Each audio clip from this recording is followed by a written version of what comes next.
Di sebuah kota kecil di Jawa Barat, ada seorang wanita bernama Rina yang sangat takut dengan badut. Ketakutannya bermula sejak kecil ketika dia pernah dikejar oleh badut di sebuah pesta ulang tahun. Sejak saat itu, Rina selalu merasa merinding setiap kali melihat badut. Suatu malam, Rina pulang larut malam setelah bekerja lembur di kantor. Saat berjalan menuju rumahnya, dia merasa ada yang mengikutinya. Rina menoleh ke belakang dan melihat sosok badut dengan wajah pucat dan senyum menyeramkan. Badut itu berjalan pelan-pelan mendekatinya sambil tertawa dengan suara serak. Rina yang ketakutan, segera berlari sekuat tenaga menuju rumahnya. Namun, badut itu terus mengikutinya dengan langkah yang lambat tapi pasti. Rina akhirnya sampai di rumah dan segera mengunci pintu. Dia merasa lega, namun tiba-tiba terdengar suara ketukan di pintu. Dengan hati berdebar-debar, Rina membuka pintu sedikit dan melihat badut itu berdiri di depan pintu dengan senyum menyeramkan. "Apa yang kamu inginkan?" tanya Rina dengan suara gemetar. Badut itu menjawab dengan suara serak, "Aku hanya ingin bermain denganmu, Rina."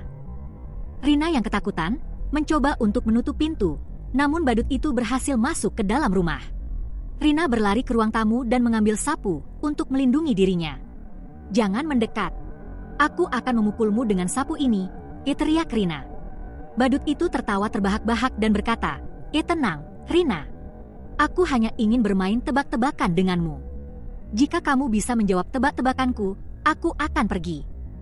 Rina yang merasa tidak punya pilihan lain, setuju untuk bermain tebak-tebakan dengan badut itu. Badut itu memberikan tebak-tebakan yang sangat sulit, namun Rina berhasil menjawabnya dengan benar. Badut itu pun merasa kagum dengan kecerdasan Rina.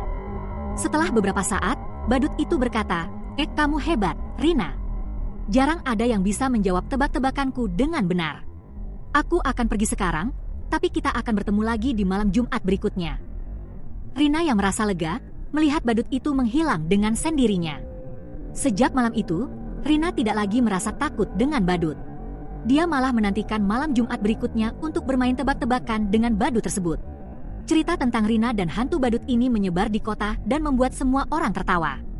Kini, setiap malam Jumat, Rina dan hantu badut selalu bermain tebak-tebakan dan berbagi cerita lucu.